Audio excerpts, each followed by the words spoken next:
It's about that time. Hello, everyone, and welcome to City Views. We want to thank our sponsor, Toth Insurance Agency, located at 1151 East Main Street. Better protection, better value. My name is Jacques Williams, and I'm so glad to be able to bring to you some conversations with some of the local candidates that are going to be running for office. And on today's show, we are going to be talking with Democratic nominee for mayor, Mr. Ivain. Good evening, Stephen. How are you? Very good, Jack. Thanks for having me on your show. Not a problem whatsoever. This is an exciting time for us all, seeing how change is in the air. And your candidacy is one that many people are supporting for various different reasons.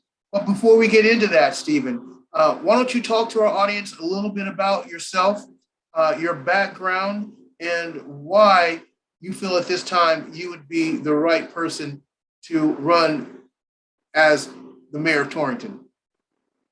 Let's talk about me for a moment. I'm a lifelong resident. I'm a third generation resident. My grandparents immigrated here in the early 1900s and bought a farm on the west side of town, and I live right around the corner from it now. And what I've been doing, I'm a graduate from Torrington High School, and I've been a financial analyst for 3 different Fortune 500 companies, mostly working in wealth management, retirement planning, various activities around system maintenance, pricing of plans, project management of all kinds. So I hope to bring that to the role as mayor. Also, like you to know that I'm a father of 3. All my kids graduated from public schools. My youngest guy is now in college as a junior, going to UConn. So we're dropping him off this weekend. Well, that has to be a very proud moment for you. Yes, it's a great moment. College is a nice moment for all parents. I'm on home stretch. It's enabled me to take on new tasks like running for mayor. And I look forward to that change. So I'm offering change as part of my campaign. And it should be fun. I hope to bring what I've been doing at work back to my town. Well, one thing that a wise man once said is that whether you like change or not, it is coming. It is inevitable. I would tell you that you should volunteer for change before it gets forced upon you. Well, that's an interesting perspective as well. Stephen, talk to our audience a little bit about why you want to run for mayor and why you think that you might have the qualities to make a successful transition into the Ivain administration. What I see my town doing is not performing. We need to make the business of Torrington the business of City Hall. We need to organize better to attract businesses. We need to basically have an approach on several fronts that will help us to attract new businesses, that will grow the grand list, that will help us grow our revenues. Right now, I don't see that plan in place. What we're doing is attracting some large developments that are looking for tax abatements, and basically when they ask for a tax abatement, that should immediately translate to they're adding taxes to your house and car when they do that. And these are very long-term tax holidays that from the start, they're asking for 15 and 20 years tax abatements. We should say no to these projects. Step one. Other thing is our businesses that are even calling up City Hall, they're not getting through the process. They end up going to other towns that they know they could go through the process in a reasonable amount of time. We need to change that process at City Hall. We need to basically take a project management tact there. We need to put a plan of action on the table for everyone who's looking to bring up their business to Torrington, define the deliverables there, what a reasonable timeline would be, and we have to act on that. That would be a new process that we would have to implement and make sure we could do it on a timely basis, because when they make that phone call to City Hall, they're trying to find out what is it going to take to get through your process. We should define that for them and help to modify that, because we're in competition for other cities in Connecticut, other cities right up and down Route 8, and they've been scooping our business. And we have all the infrastructure here in town to provide for these businesses. We're right off Route 8. We're actually cheap real estate in Connecticut. We're pitted between Boston and New York. We're off the highway. We have 4 exits on each side of the highway. We should be attracting those businesses. We have gas, water, sewer, electrical, everything they could possibly want. We should probably commit to industrial parks so we could set aside significant land and basically develop that so that when they come and look, we have property right for them that's already zoned commercial, industrial to attract those businesses. Those businesses will be what feeds our budget. We need to take care of the budget revenue first. We just can't cut our way to growth. So the current administration's been cutting the budget. We're not growing the revenue. That's the revenue is what we have to focus on. So we have to change that focus. We have to organize City Hall. Well, with those points you're making being said, it seems as if you have a number of items that you want to address on your agenda. But if there is one specific issue that you think is tantamount that you would want to tackle in your first term, what issue would that be? Well, it is that economic growth. We have to put together an economic commission that actually functions. It's been dormant here in town. We need to present a long-term plan and share that with everybody. We have to speak to it. We have to act to that plan. Right now, I don't see a plan. I see many different opinions and a lot of different directions. We have to be united around a plan and act on that. We could do some simple things immediately, and looking at some large projects that are being presented to our city that we should say no to, because I want to ask the city taxpayers why they would approve those plans only to increase their taxes. Because when they talk about tax abatements, their taxes are going up every year for the next 15 to 20 years. You should really be saying no. There are costs to these housing projects. Usually when you give a tax abatement, it's to attract a new business to town that offers jobs and eventual tax revenue. It shouldn't be a negative cash drag to your taxes. So when you have a large housing project, you have to take in consideration fire, police, education is our biggest cost. So we shouldn't just say it's an open policy. We're going to pass on taxes for these developments, and we should start right there. So that would stop the bleeding. Now we have to focus on reorganizing City Hall and organizing to get those industrial parks up and running. We have to build for the future. We have to build for that new tax revenue. We need that tax revenue to fund all the things we need to in our schools, our roads, other infrastructure. So what would be your second agenda item that you would want to address? Well, we need to, again, look at schools. Part of what we need to do to attract those businesses. We already have one in progress. It's the new middle school, high school. That's a turnaround situation for Torrington. That referendum, 66% of voters voted for that. That was a very bipartisan vote for us. That turnaround situation is going to help us attract those businesses. When those businesses come to Torrington, they already did their homework. They're looking at, our employees are living there. If they work here, what is that situation? Can we actually afford to live there? Is it a commutable?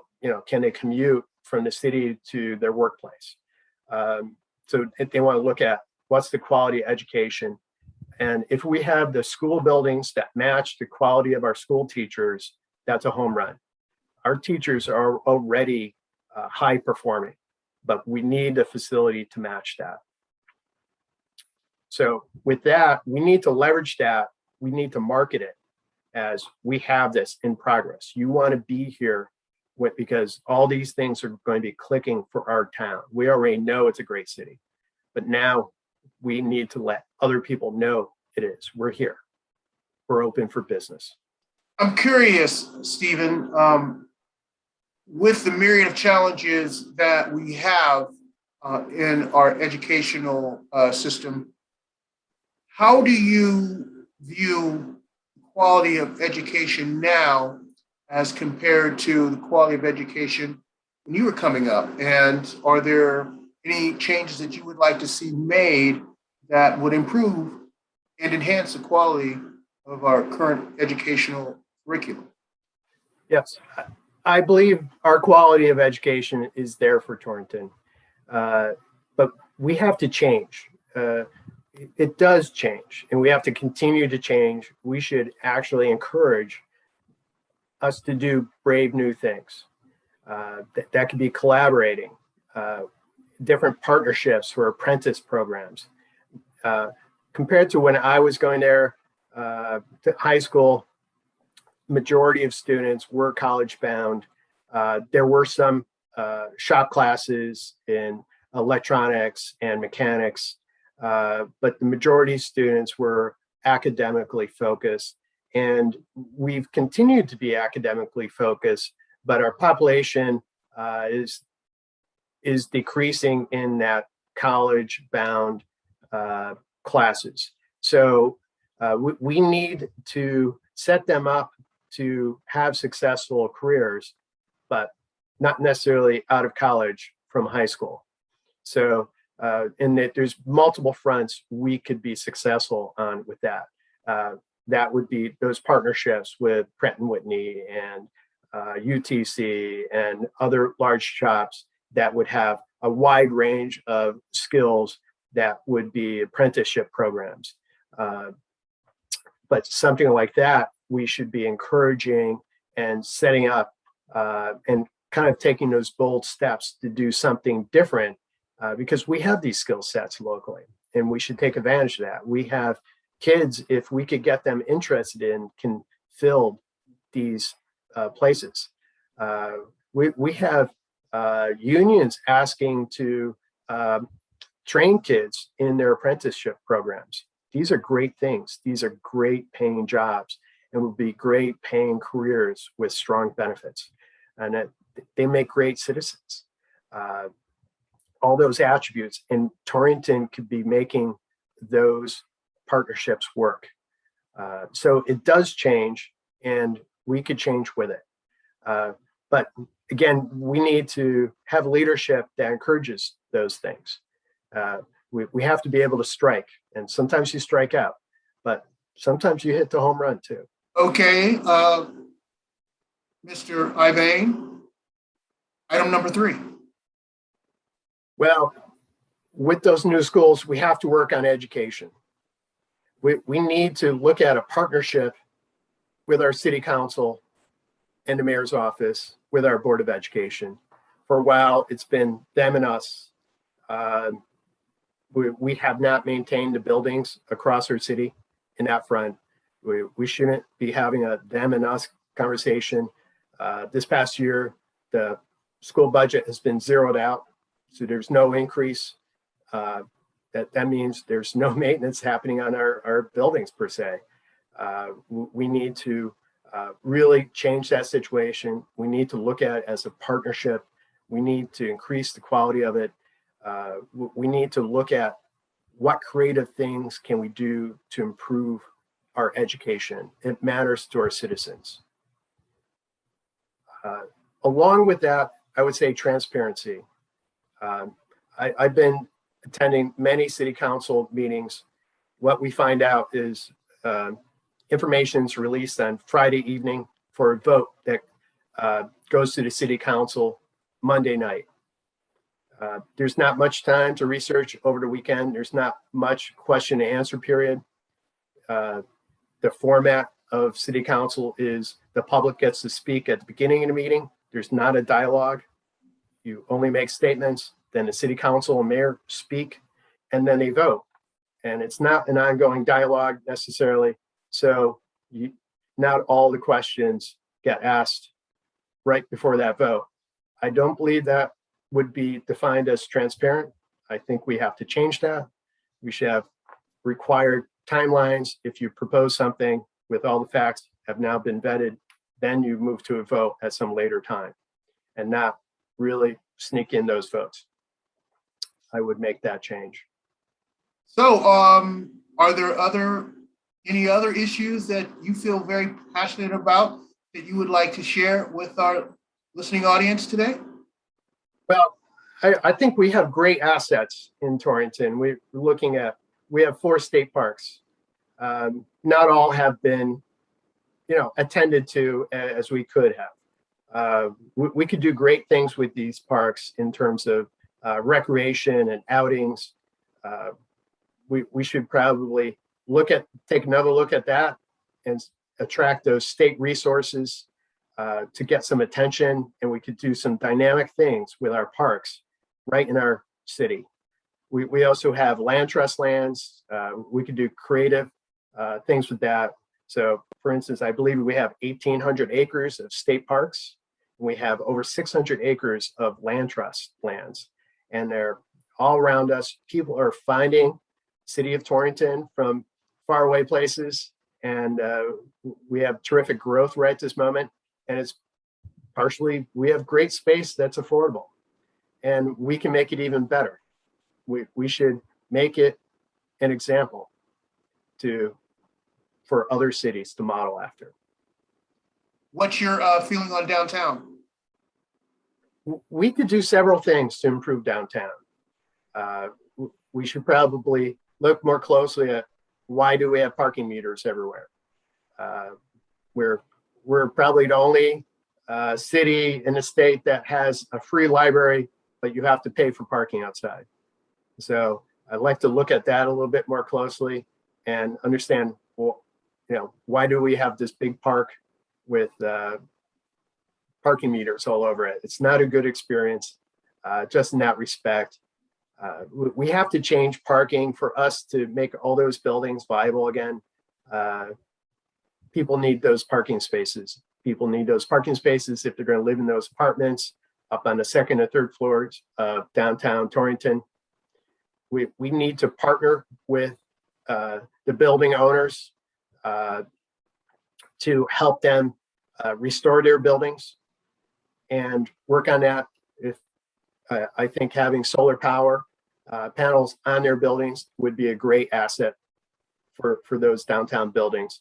We should coordinate a joint project to go across that, see if we could get collaboration with downtown on that. We could also restore some of the festivals we've had in the past, closing off Main Street. Again, a lot of these fairs, if we had the right communications and partnerships across town, we could have great events and that we've had in the past. Well, that kind of leads me to my next question with you, Stephen, in terms of arts and culture. As you know, that there is a burgeoning art scene in Torrington and throughout the Northwest corner, mind you. How do you think that arts and culture can be implemented as a way to drive economic development? Well, it's a great accent. We've had a long tradition of arts in Torrington. Currently, I'm chairman of Chorus Angelicus. That organization is hitting 30-year mark this year, and I'm proud to be chairman of it currently. But we have a lot of great arts happening across town. We should, we need City Hall to help back their movements. We should, it's a moment to get creative. We shouldn't be so practical and just recycle what we've done in the past. We should enable our commissions to strike out and do new things and test the waters on different fronts. And it could be fun for everybody too. There's a great way to utilize the empty storefronts that we have.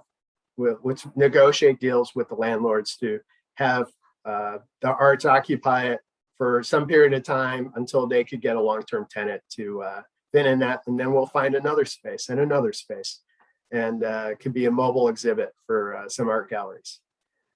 We should probably think along those lines of how do we stop having that look of empty spaces across town. We could fill it. Well, Stephen, as we prepare to close on this interview, are there any final remarks that you would like to leave with our listening audience in terms of what your administration would look like and the values that you would extend to as far as your public policies are concerned? I believe it's my approach. I believe I want to be approachable. I want to have a dialogue. I want to be a partner with the arts and everyone in our community, not just some. We need to communicate better across all these events that we're having in Torrington so that everyone could participate. We could be very creative in that front, but we should also enable our business owners to be successful. We have to take the businesses here and help them be successful. And that's collaboration and cooperation. So they need different levels of cooperation with our City Hall, and I want to be there to help make that happen. Well, you're on your way, and we want to thank you for taking the time to speak to our City Views audience. And I think that we would like the opportunity to have another conversation with you a little further down the road. And you can let us know how your campaign is coming along and share any thoughts that you have to our City Views audience in regards to your candidacy. Thank you again, John. It's about that Not a problem. time. Ladies and gentlemen, Stephen Ivain, Democratic nominee for the mayor of Torrington, Connecticut. We want to encourage you to stay tuned, check out our YouTube channel and subscribe at cityviews-ct, or check out more content and the full broadcast of the show at cityviews-ct.com on the website. For Dan and the rest of the staff at City Views, we want to thank you for tuning in, and we'll catch you around real soon. Ciao for now. City Views.